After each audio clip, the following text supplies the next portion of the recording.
Hi again. Thank you if you left comments and or questions on the second video with the ebooks for sale soon. You can learn about intellectual property, trade secrets, copyrights, trademarks, licensing, and 3 on patents. I'm very excited to offer these ebooks to you. As a brief review on the subject discussed in the second video, trademarks, also referred to as marks, is always attached to commercial activity in some respect. Rights to a trademark are given solely through priority of use or an intent to use trademark application. Trademark ownership is determined by the person or entity that uses the mark in a commercial setting first. Trademark law protects both sellers and purchasers. In a typical time it takes to federally register a trademark is between 8 and 10 months. Trademarks are one or more words, graphics, logos, slogans, sounds, colors, and or scents that identify a source or origin of a product, good, or service. To qualify as a trademark, a name, logo, graphic, slogan, sound, color, and or scent that is used by a company in its marketing must be 1. Distinctive enough to gain customer recognition on its own. This is called inherent distinctiveness. Or 2. Have earned customer recognition through continued use over time. This is only for descriptive marks. It is called acquired distinctiveness or secondary meaning. The more distinctive a mark is, the easier it is for the owner to get the court to stop others from using it. Trademarks also protect goodwill. My name is Andrew Abramson, and my site is patentprofiler.com. This website is my full-time job. I'm a type 1 diabetic, and I'm on an insulin pump. I was diagnosed with diabetes at age 5. In March 2017, I was in a diabetic coma. I was in the coma for about 1 month, and the main issue is speaking. I had everything checked related to my health after the coma. My memory, vision, concentration, stamina, physical coordination and everything else were great and not affected. Only my speech was affected by the coma. I've been a patent attorney for over 15 years. I've worked in a few law firms. My last firm, which was a large firm, I was of counsel, which is a step below partner. Anyone, rich, poor, smart, not very smart, an attorney, or an ordinary person can file a patent application or a trademark application. Now, onto licensing. With intellectual property, such as inventions and the related patents, a license is equivalent to a lease in a house or apartment. With licensing, you're offering a manufacturer, for example, the right to manufacture and sell your invention for a period of time. And in return, they will either pay you a lump sum per item sold, or a royalty over time. You are the licensor, and the manufacturer, in our example, is the licensee. It is the parties' responsibilities to negotiate the terms of the license agreement.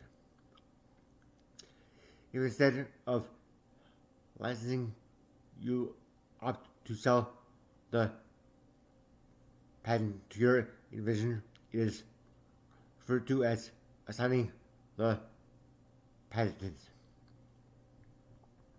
You are the assigner, and the person receiving the title or ownership of the patent is the assignee. You probably have a better chance of licensing your invention rather than selling your invention. First, it is often difficult to determine the original value of the invention. If the value is estimated to be too high, the inventor wins and the assignee party loses. If the estimates are low, the inventor is at a loss. A license can allow both parties to get a fair return from the invention based on its market value. Second, when you sell your invention, you typically lose control of it. Although you may have cash from the sale, the company that you sold it to may try to suppress your invention and or sit on it, unless you have a clause in the contract that states that it reverts back to you if the company does not produce the invention. Patentable subject matter, patents, design, patents, technology, whether in the form of trade secrets or know-how, a secret formula, like a trade secret, a registered trademark, and or copyrights can all be licensed.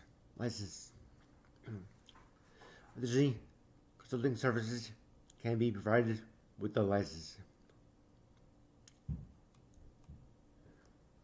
The consulting services can be included in the price of the license or charged for separately.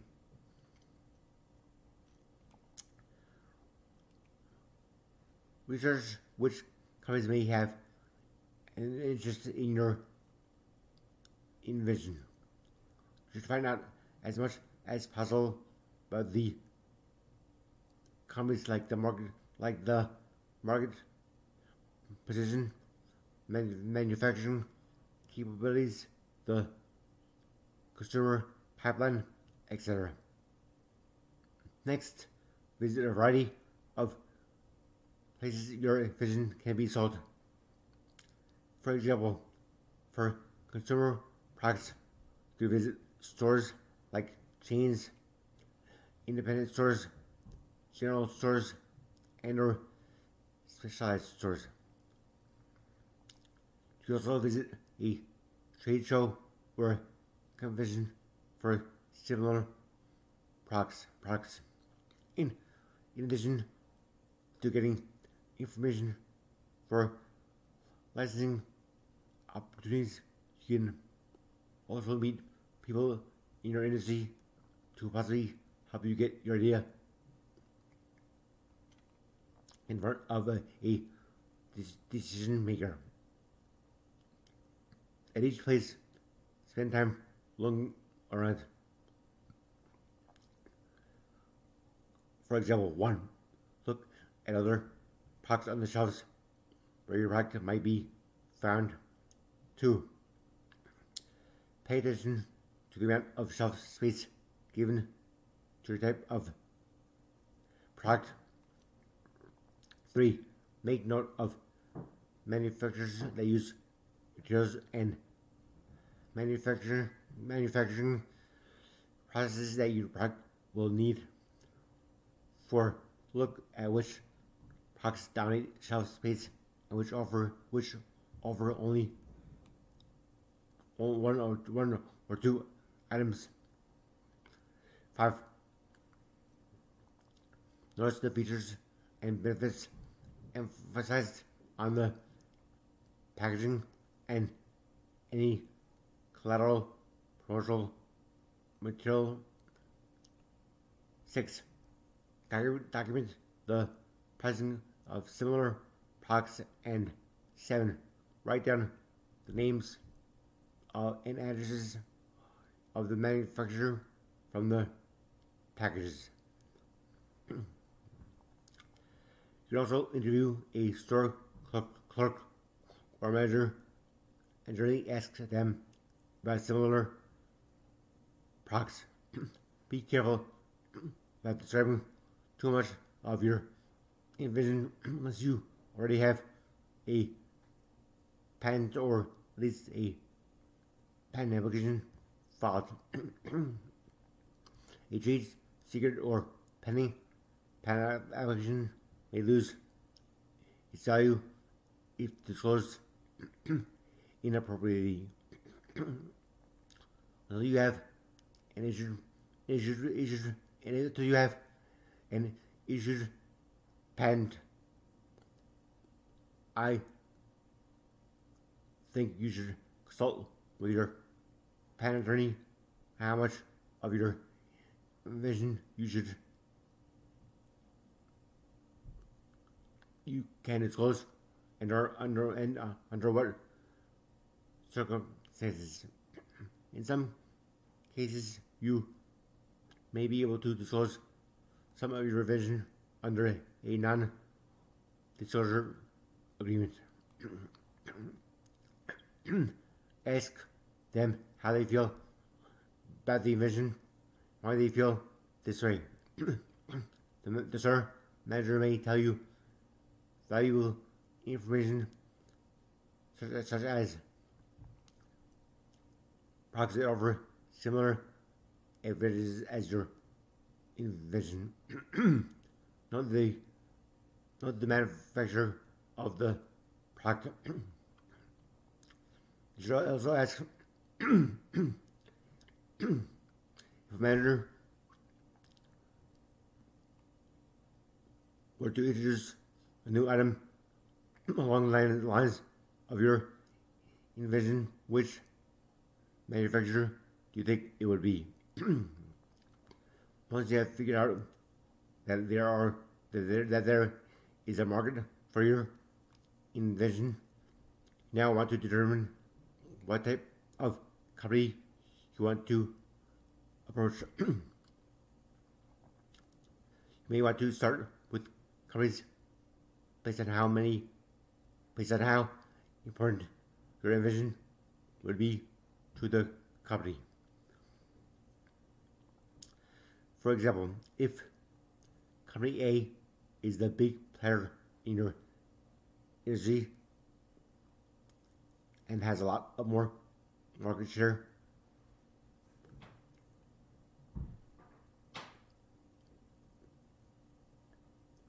your product with company A may be diluted by the hundreds of other products in this product line.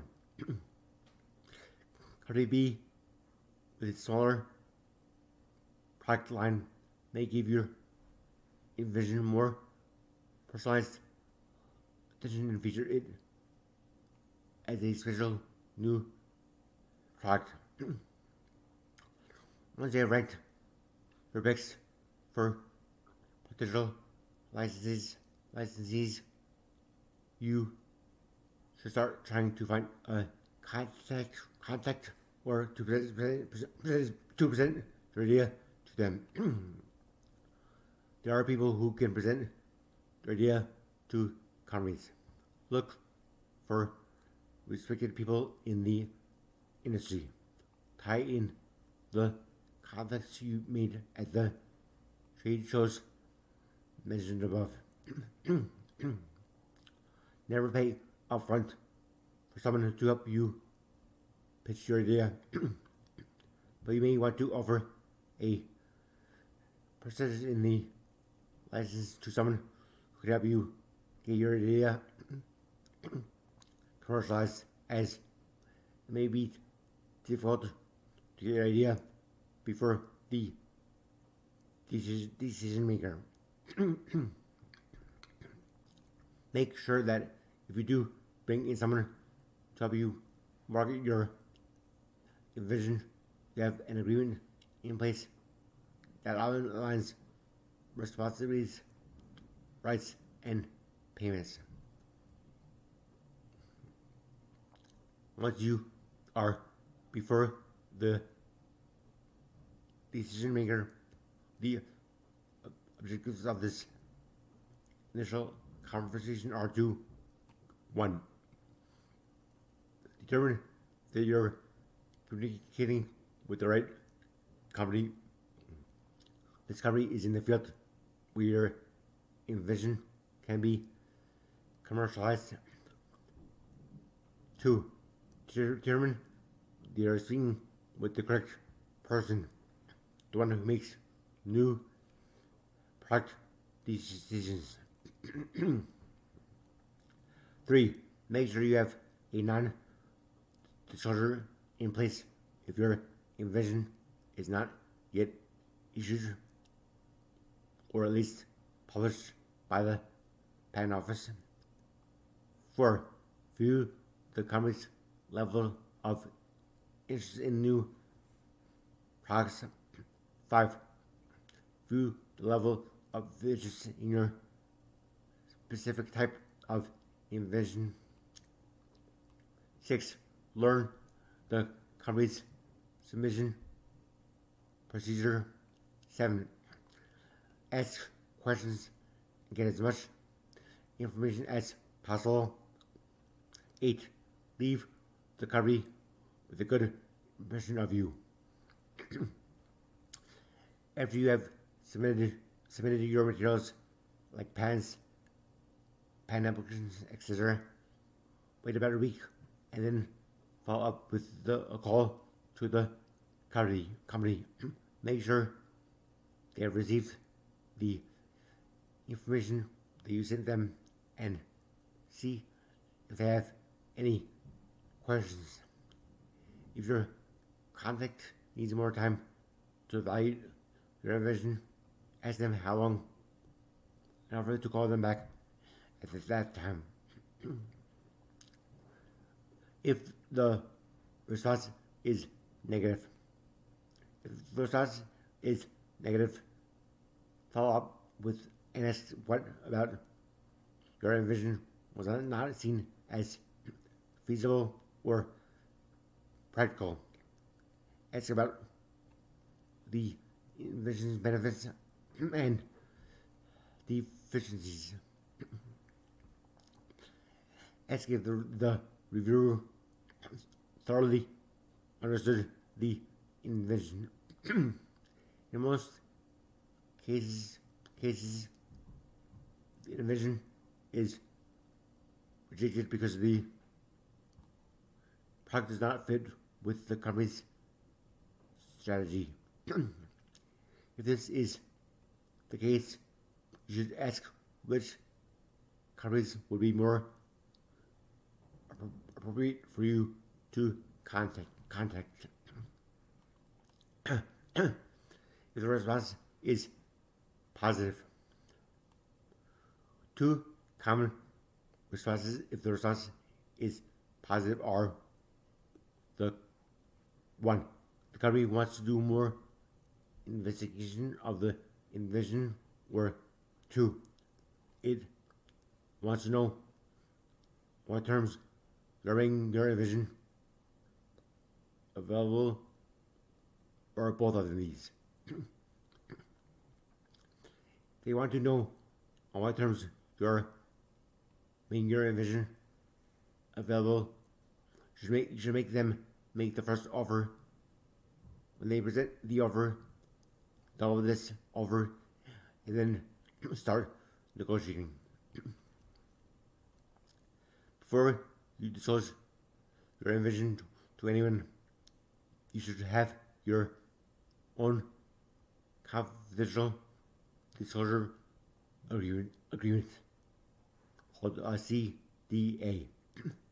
This agreement allows you to disclose your trade secrets, ideas, knowledge, know-how, and other confidential information to a third party, and to expect that the third party will not reveal this information to others outside of the company, or use your information for anything other than to evaluate it to see if they want to enter into an agreement with you. I'm going to sell my ebooks on every intellectual property subject shortly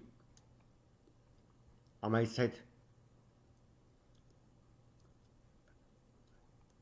The do-it-yourself guide to drafting a patent application, the first video, trademark fundamentals, the second video, and licensing fundamentals, the last video. This video will be available during the ebook launch, but on the last day of the launch, these three ebooks will be 6 times the original price, almost likely stay at this new price until unless I do another launch, if I have another launch. My recommendation is to buy these 3 ebooks early in the launch at the original price if you are at all interested. Also, please have anyone you know sign up for my website. Please email me at general@patentedprofiler.com and give me comments and or ask me questions. You can also do the same on my social media accounts. Patent Profiler on Twitter, Instagram, and Facebook. Thank you so much for your time.